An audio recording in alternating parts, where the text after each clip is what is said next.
Welcome to the round of New Hampshire here at the New Hampshire Motor Speedway in Concord, New Hampshire. This will be a very interesting race on the flat 1 mile oval here. This track tends to be quite racy when we were on it last year. It was one of the better races last year, if I do say so myself. It was one of my favorites, actually, with a pretty impressive last lap move by Kenny Myatt on Kyle Collins, using lap traffic to his advantage. Not a whole lot of news stories coming into this. There's a little bit of driver animosity on personal issues. Scott Roush apparently doesn't like Kenny Myatt. More petty crap that happens a lot of times.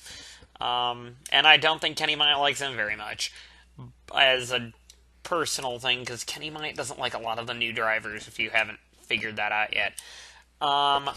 Other than that, there isn't a whole lot going on. We are coming up to the final double points race of the season for this season, next week at the round of Indianapolis, and that should be a very interesting race. So these drivers have to stockpile as many points as possible before Indianapolis, pretty much. Anyway, let's go down to the round of New Hampshire. Zachary Fitzwater leads the field of 34 cars out of the green as Polyakov and the 15 of Padcar bring it down pit road, and away we go here at New Hampshire. This is going to be a very, very interesting race, as this flat ovals tend to be pretty good for ARCSOA. Bobby Jones with a great qualifying run. He is going to take over second on the position scale as long as he can out-drag race Curtis down the straightaway here. Curtis, of course, started on the outside of the front row. However,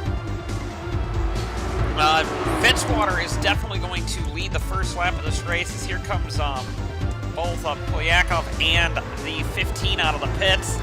They're going to go a lap down early in this race, as it's still side by side for second position, and just making sure that the 15 and the 23 merge onto the track in a safe and dignified manner. And it looks like that will be the case. 3 wide back there. That's Noah Hart, Aiden Shepard. Oh, the 23's got a big problem with his car, and they're beating and banging down the straightaway there. Got to be very, very careful about that. However, they're still 3 wide this time with Sabre, and that is very close racing up there on the outside. 3 wide off of 2 doesn't seem to work a lot of times. Oh, here we go. The 38's around. The 18's in the fence. And that's going to be yellow, and we have a couple of cars in it. I see Angel got a piece of it as well, and that's going to be the first yellow of the race. And Angel took the most damage there. Yeah, 3 wide off of turn 2 doesn't really work here, and, well, just not a whole lot of room there for anybody to really get by. And the 38 goes around, and, well, the 37 and the 73 end up getting collected. Both those 2 cars, the Nokia Finlands, by the way, started in the back due to engine changes. For the most part, everybody did bring it down pit road, and that would actually leave DJ Curtis and William Brock leading this race. Very kind of topsy-turvy running order now, as Curtis is going to be held up on the inside. Dodd jumps to the inside. That's kind of what you're going to have to do here to get back onto the lead lap. Looks like Saber's got a pretty slow run off the corner. And now it's the 22 versus the 23 down the back straightaway here. 23's trying to, or 22's trying to, or 23's trying to get his lap back, while Curtis is trying to hold the lead, because he's got to watch out for someone like Chris Don, who has the inside available back there. You also got Madeline Myatt back there as well. And whoa, the 41 pushed up the track and nearly got into the 14. That's a battle for second position, as now you've got really the top 4 all together now, as the 23 is going to try and get his lap back. The 15 is as well going to really try to get his lap back. The 23 has at this stage. And, well, it's all up to the 14. Now you got Torres up there as well in 5th position. So you got the top 5 pretty well under a blanket right there, with a couple lap cars really holding up leader DJ Curtis. And now you've got the 41 desperately going to try it. Will the 41 try a 3 wide move entering a corner? It would be risky, but it is possible. Whoa, the 22 dove it way deep into the corner. That could pay off. It looks like it will pay off. And now the 22 is going to hold the lead. Very impressive move there by DJ Curtis. Big, big cluster of cars back here. That 12 car is looking a bit rough there, but looking to a bit high there, but luckily it seems like everybody seems to get through that all right. Of course, this group's all being held up by Tyler Thaber, who has had miserable luck this year. There's John Arndt trying his best to get up the order as well. Arndt was fast in practice, just hasn't had the speed in qualifying. And, well, it's still early in this 130-lap race, as now you've got Padcar once again looking underneath DJ Curtis to get his lap back. And this is actually, well, unless Curtis tries some more really great moves on the outside, it looks like Dodd's going to take over the lead of this race. Chris Dodd makes a move for the lead and will lead lap number 12 in this race. And now it's up to William Brock. Brock's looking low on Curtis now. And this is where New Hampshire gets very interesting, because like I said, it's very one groove. However, you can make the outside work, as like DJ Curtis has so far in this race. Caution 2 came out when Cody Lamas really wasn't paying attention and got up into the 80 car. They threw the yellow for this. I'm not sure why they did it, but they did. And this one actually I think was a racing deal, because look at the run the 80 gets off the corner, and well, Lamas really didn't know that Eric DeMax got such a run off the corner, and well, just kind of closed the door on him and didn't realize it. I think some spatial awareness might need to be needed by Lamas, however, it really didn't amount to anything except a yellow. Because of this yellow, both Padcar and Mikko Polyankov got back on the lead lap, so this is an important yellow for them. After some more pit stops, DJ Curtis once again be on the lead of the restart, followed by the two Myats. Now, these two cars are fast this week. The 9 and the 81 had the fastest 2 times in final practice, and we've been waiting to see if Madeline Maya could break up and get that first win. This could be her day. And it's a green flag for DJ Curtis, and Thaber's car's looking even more sickly there, as now the 9 is trying to go underneath his daughter. That's an impressive move there by the 9. Very good move. We've seen him in the past do this. Now the 81's setting up the 22. It's going to be a late braking affair. The 81 dives on the brakes very late, but the 22 stands on the gas in the entrance of the corner. This is an impressive move by the 81. She wants to lead this race, and this is how she's going to do it, I think. And now the 9, her father is going to help her with that by giving DJ Curtis more to worry about, I think. And now the, the 90, or the 81 rather, is right now on the front straightaway, looking very strong, entering turn 3. But the 22's fighting back on the outside. This is the kind of racing we love out of New Hampshire, and it's still going to be a battle here. The 81's going to lead the lap, but hasn't cleared the 22. And the 22 is just being expert on the outside on the brakes here. But now I think if you're the 22, you got to concede the lead there and give it, just try and defend the 9 here, because the 9's looking very fast here. And now you've got the other BFM of Chris Dodd there as well. Whoa, the 9 is sliding around on the inside. The 22 should be able to get a run off the corner. And he does get the run off the corner. However, the 9's holding steady. And the 9 is going to take over second. So it's a Maya 1-2. But this time, it is the... Well, no, Maya hasn't cleared Curtis yet. And now the 41 is going with the developmental teammate of Maya there. Oh, crash in the back. This is a battle back here for the yellow. And it's going to be a Maya 1-2 at the line. This was a rather strange incident here, and I don't really seem to see what happened here, as the 2 just kind of turned Pericles there, and one of the main championship contenders is going to fall out of the race because I think Scott Roush has proven something rather silly there. Looking at this again, this might have just been a racing deal. I think the 82 got on the brakes a lot later than or a lot earlier than the 2 would have thought. And the 2 tries to dive in behind there and didn't realize it, but he could have let off the throttle. I think that's going to be a strike on Roush there. And I believe Roush already has at least one other strike, so that's not going to be good for Scott Roush. And this is while coming into the pits. He was trying to pit and cuts across Eric DeMax's nose. And, well, that's going to bring out a little bit more fun for him. Scott Roush had one of our visor cams, and we're going to see something pretty big here, and he just kept turning to the left there, and cooking the... I wonder if something happened there between these two, because that looked pretty blatant. And if I'm Nick Pericles, Pericles is furious getting out of the car. And I don't blame him. That was pretty blatant by Roush there. More pit stops took place, and Madeline Myatt leads over William Brock. Her father, Maddie's father, Kenny Myatt, had an issue coming to the green and had to drop back a bunch of positions because he has a tire going down. So tough break for car number 9. However, Brock is now the next target, as the 22 is going to be very strong on the back bumper, as, like I said, possibly the best car on the grid so far this weekend is not looking very strong. Of course, he just celebrated an anniversary with his wife today, and he's celebrating his anniversary with his wife, and oh, looks like Caldwell's blowing up right there. That's not going to be good for Vance Caldwell, and that's going to bunch everybody up, and he can't really get out of the way. Look at everybody try and scramble by. Oh, looks like DeMax might have gotten some contact there. This is going to be a yellow flag, I believe.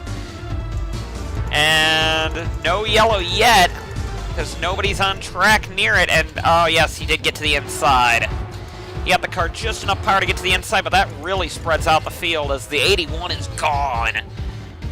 However, this is a big log jam back here between Esteves Cortez, the 34, Esteves Cortez in the 34, the 5, and the 3. Oh, no, that's bad. And we got a big stack up here. A huge stack up on the track. And I saw that one coming when they all backed up there. There's a lot of cars with damage. I see Angel's got damage. Ace Vito's got damage. Blake's got damage. Lamas has damage. The 05's got damage. The 15... And that was a pretty substantial pile up there. And look at these guys all flying onto the scene. Madeline Myatt hits the car! Because the 48 is just in the middle of the track. And what is she going to do there? That might be a strike on the 81. Or not on the 81, on the 48. Now, it's kind of a loophole in the rules, but the 81 is supposed to catch the pace car here. They're going to call that a racing deal, because obviously the 48 didn't see her coming, slide up into the line, but they're supposed to give way to the leaders in that situation, and they were going awfully slow on track.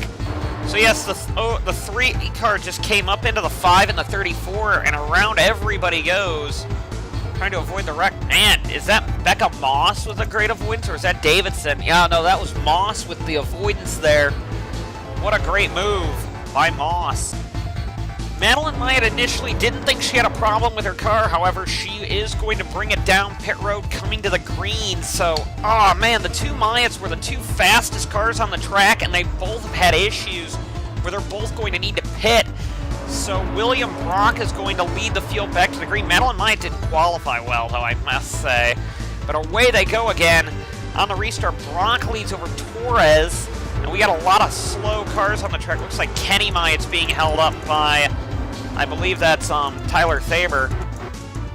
A lot of slow cars on the track there. And Madeline Myatt is apparently fuming over the radio that there were some cars that were that slow on the track. And now Brock, Aiden Shepard's also up the order as well. Shepard making the outside work there around the lap car at Darren Blake.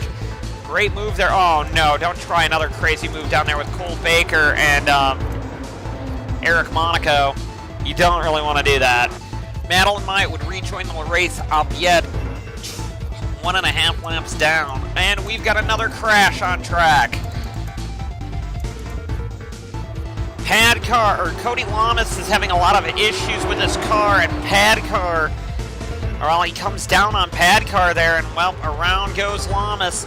He does keep it under control though, or he does regain control of the car though, before any more issues could take place. Dornan Bouchard's on the tail end of the lead lap, and he would lead the field back to the green. However, Brock is the current leader of this race, as now you've got Eric DeMax and a few other cars just trying to get their laps back. This is an incredibly important run for some of these drivers here as, whoa, Cole Baker down low. He is trying to get his lap back, making life miserable for Brock. So far, it's been a bit of a crash fest, honestly, and it's been not out of, like, bad handling or anything. It's just been a lot of aggression out there. Just a lot of stupidity, believe it or not, today. As the 14 clears the 73. It's incredibly important as this race goes on. And William Brock right now is on an absolute tear. Right now, trying to escape away from the pack here, as everyone's been held up by Dorn and Bouchard. Myatt's trying to get back on the lead lap, and he's setting the fastest laps trying to do it. And that's going to be impressive to watch here, as he is just on a tear to try and get up the order.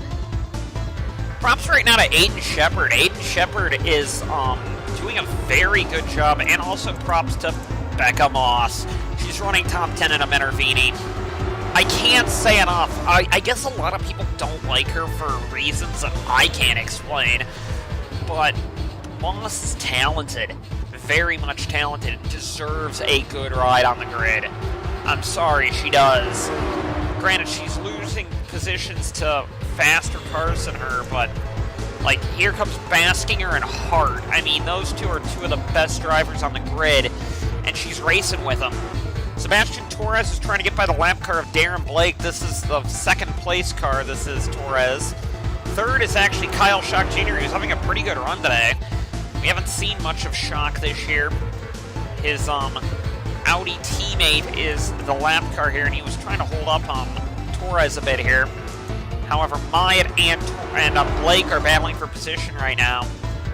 And looks like that's going to go pretty easily to Myatt, because Myatt's setting some very, very fast lap times. And I think he might actually unlap himself on Torres, and, well, Brock's quite a ways up the order right now. One car that isn't healthy right now is Madeline Myatt. Oh, we got a car blowing up in front of her. That would be Charles Sanford. And a lot of cars are hitting Sanford. Not really sure why. And just as Sanford can bring it down to the inside, that will make everyone's life a lot easier. And now Myatt's going to try and unlap himself on Torres here. We've been seeing this one coming. Actually, Kyle Schock Jr. is very fast as well here. But Myatt's not going to get that position there, and now they're showing him the blue flag on Schock. Even though I think he's actually faster than Schock. No, he hasn't set a faster lap than Schock, but Schock's actually got the fastest lap of the race right now. And once again, this is what William Brock wants to see, is he wants to see Kenny Myatt just get all up inside of Sebastian Torres.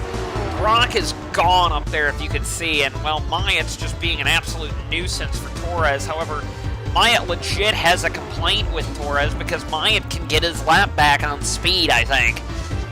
But now, Schock's just going to get to the inside here, and I think Myatt should probably concede that. No, Myatt's got some straight line speed, but I think Myatt should concede that pretty much to Schock. These two haven't had a great working relationship in the past, a racing relationship in the past, so we'll see how hard Myatt battles with Schock here. And now Kyle Schock Jr. is all over the rear end of Sebastian Torres. Schock's going for second now. Battle on track here, and this is a very important move here. And Schock is going to get it away from Torres, I believe, here, as long as he can just keep his straight line speed up. That Audi's got power. Even though Schock has kind of been overshadowed by Darren Blake, but Schock is going to take that position right there. Driver to watch as this race goes on is Noah Hart. Hart is a bit down the championship order. However, he still reckons he can win this championship with some of the tracks coming up. Noah Hart is incredibly strong at Indianapolis. With that being a double points race, I wouldn't count Hart out of this championship haul yet. He's been battling with Aiden Shepard. Shepard's actually, both these cars are really quick, actually. Here comes points leader Baskinger on the inside of lap car of Darren Blake. And DJ Curtis is another big championship contender. And, well, you've got to be pretty interesting. Wow, Alex Allen in fifth. I didn't even notice him up there. However, William Brock's been in his own zip code. He's deserved his first win for a long time, and if he can pull this race one off, that's going to be impressive for him. He has been thoroughly screwed over on wins before, and today is looking like it might be his day.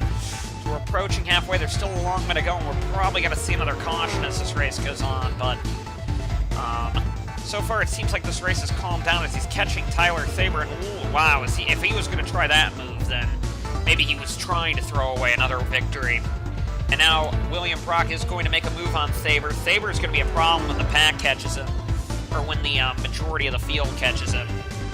Alex Allen and Chris Dodd are fighting over 4th position now as well. That's going to be a pretty easy battle, I think, for Alex Allen, as he put Dodd behind Saber.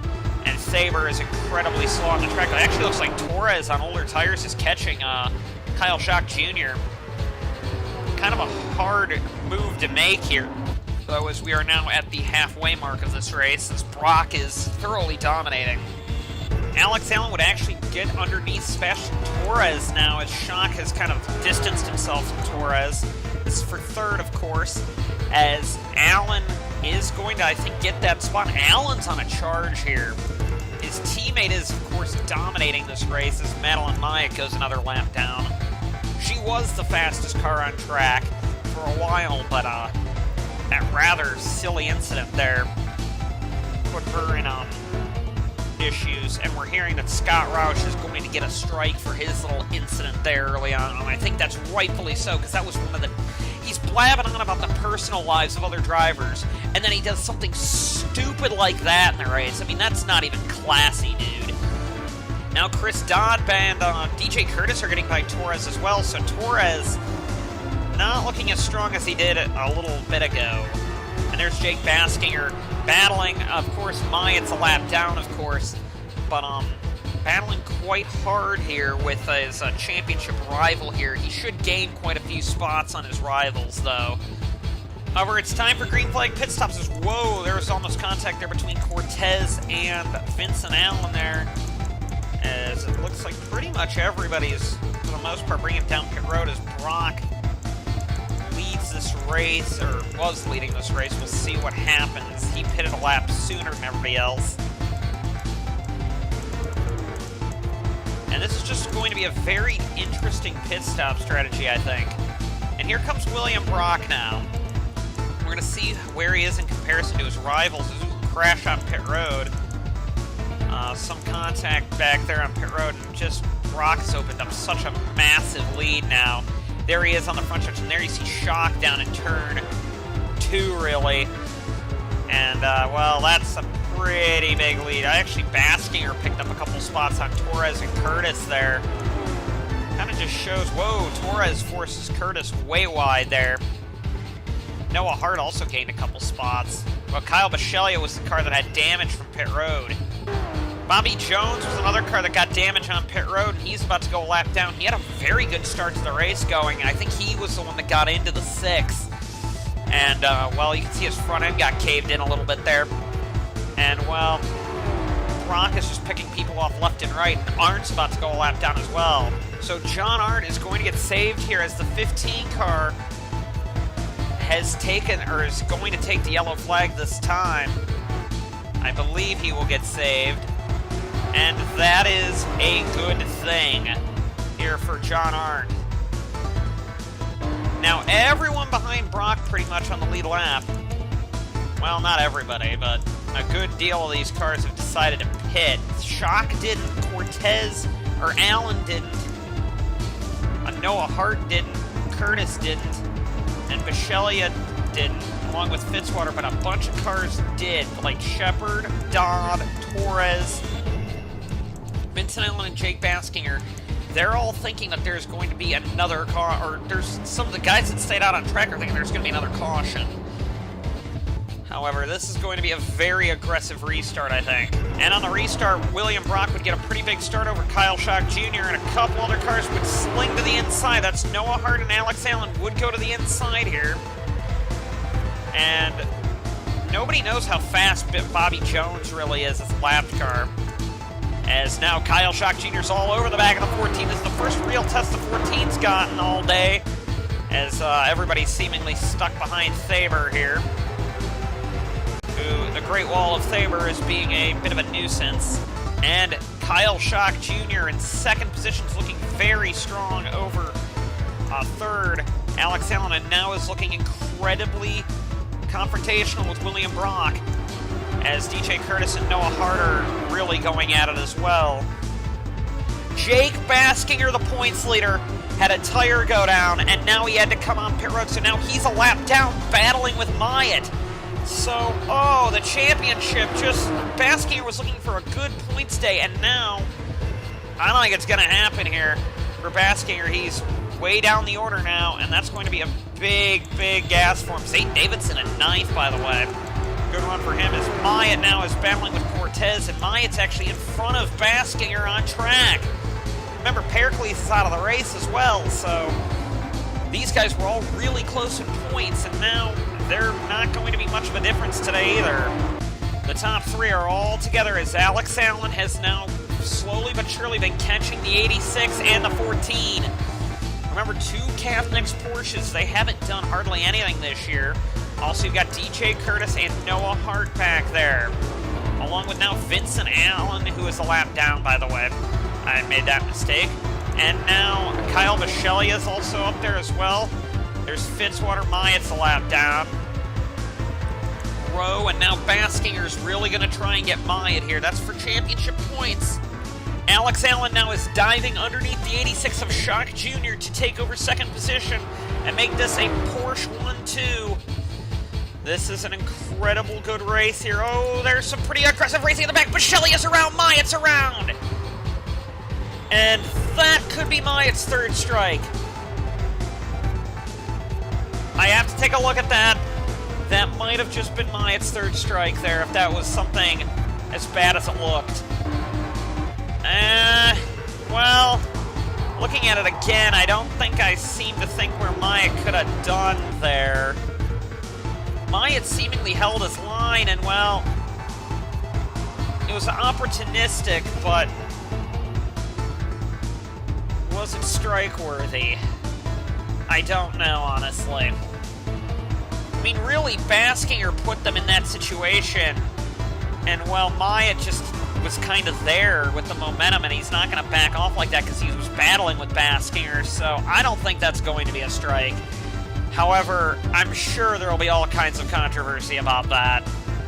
However, Myatt would in fact blow up, too, and Myatt would fall out of the race under yellow, so that's his race done now. So Baskinger is going to get a pretty big points lead out of this. And William Brock, the race leader, would have to pit, as would the 86. And the 86 beat him out of the pits, as did the 44. And the 18. And the 22. And the 83. Man, Brock got a terrible pit stop there. Chris Dodd and Jake Baskinger are going to start at the tail end of the lead lap here. However, Alex Allen leads over Kyle Shock Jr. and Noah Hart. Of course, Baskinger and Dodd are going to hope for another caution here. And wow, Allen did not get a great start here, and that's going to back everybody up. And Noah Hart's actually, I think, going to get a run on Shock because of it. I really think Hart's going to be looking pretty swell here. Curtis might, though. Curtis is going to force Hart up the track further back.